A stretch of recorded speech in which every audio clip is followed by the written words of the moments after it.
Today I figured I'd give you guys a ranking of the Halloween franchise. This is a series of films that I've enjoyed. Some are good, some are bad, and others are not that great. Everybody's favorite, 2002's Halloween Resurrection. This is what happens when you can't leave well enough the fuck alone. Halloween Resurrection continues Halloween H2O despite H2O's definitive ending, and we get a really crappy movie with Busta Rhymes, karate chopping Michael Myers, found footage, and a haunted house web stream storyline because 2002 was all about the internet and how amazing it was. An early 2000s slasher that is that and nothing more. Pure shit through and through, and there's really no way about it. 2002's Halloween Resurrection is at number 13, where it belongs. Coming in at number 12 is 2007's Rob Zombie's Halloween. This is what happens when you try to remake a classic with no vision, trashy characters, and uninteresting plot lines. This film sees Rob Zombie giving Michael Myers a backstory, which he didn't need, a trashy family, which he didn't need, and really dumb characters through and through. The film has a few good gore effects, and Michael Myers is big and imposing, but this film is pretty much crap, and not one that I recommend, unless you're just a really hardcore fan of the franchise. Coming in at number 11 is 1995's Halloween, The Curse of Michael Myers. There is a producer's cut of this film, which I also own, but I recommend that version over the theatrical cut right here, but they're both pretty damn flawed, and they don't really raise above each other in this ranking.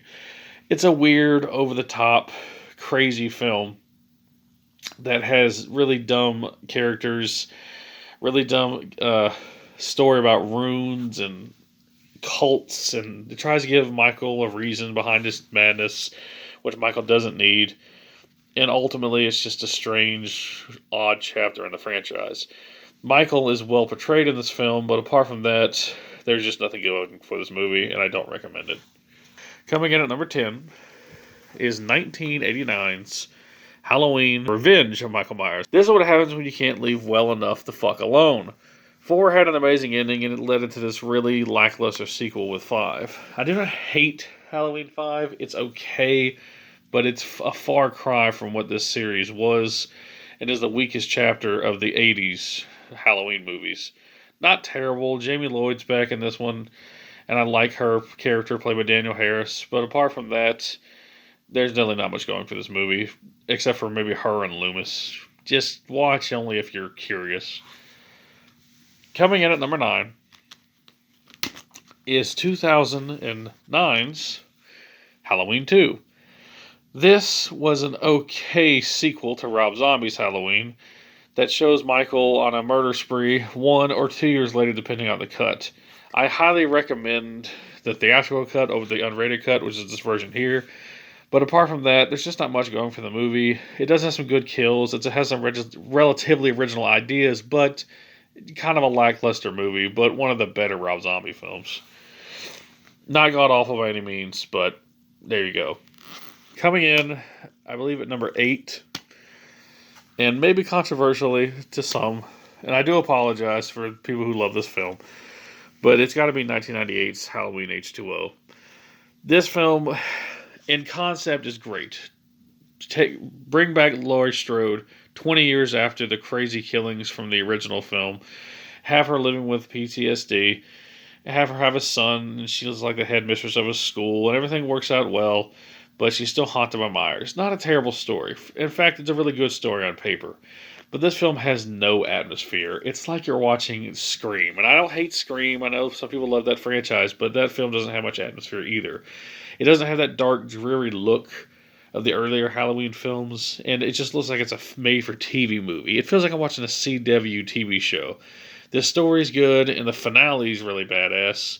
There's no scares here, and there's just no atmosphere, and that kind of hurts the movie for me. Not a bad film, but one that I think was really let down by the cinematography and overall direction. But check out if you want to see an interesting end to this saga of the Myers franchise. Coming in at number 7, a film that I do not own, will be Halloween Kills. Halloween Kills, the sequel to 2018's Halloween. It's an okay continuation to the franchise, but that's all it really has going for it is some kills. There's not much of the story. It's just kind of a lazy continuation, and that's really all I have to say about it. Coming in at number 6 is Halloween 3 Season of the Witch.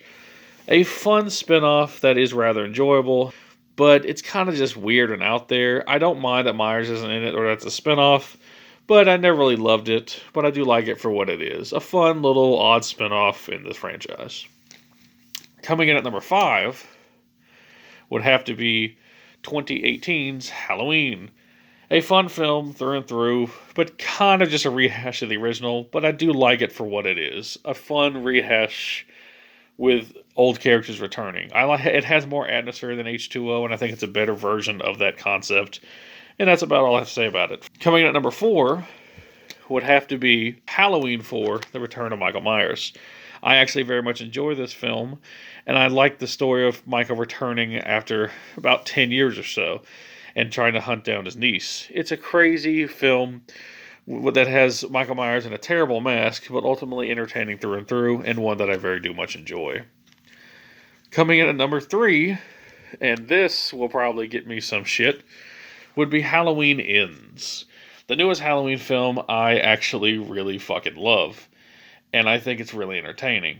I do think that the film has its flaws, and I think that the third act is a bit disjointed from the rest of the movie, but I love the new Halloween film, and I will give a full review of it this weekend. I was going to give it last weekend, but life and work and things like that got in the way.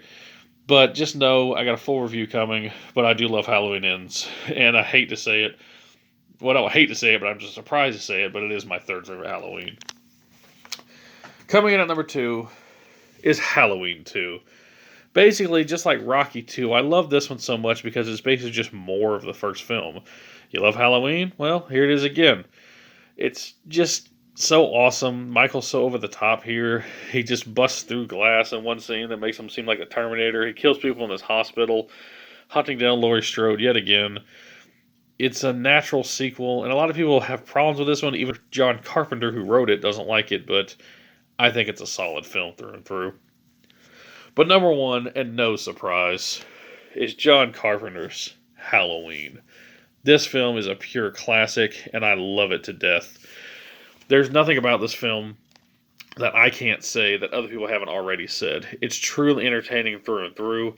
It has magnificent kills, great atmosphere. It's not too long. It's only like, I think, 100 minutes or 90 minutes. It's short, get in, get out, but it's entertaining through and through. This is how you make a horror film. I absolutely love it, and it's the best of the franchise. Well, that's my list. I would have gone a little more in depth on these, but there's so many damn films I had to try to rush through this one so this video wouldn't be 20 minutes long. But all in all, just know that this is a great franchise with some weak entries, some over-the-top entries, some really out-there entries. But no matter what, Michael Myers and his resulting films will always go down in history as just an amazing franchise. Happy Halloween to you all. Thanks for watching, and peace out.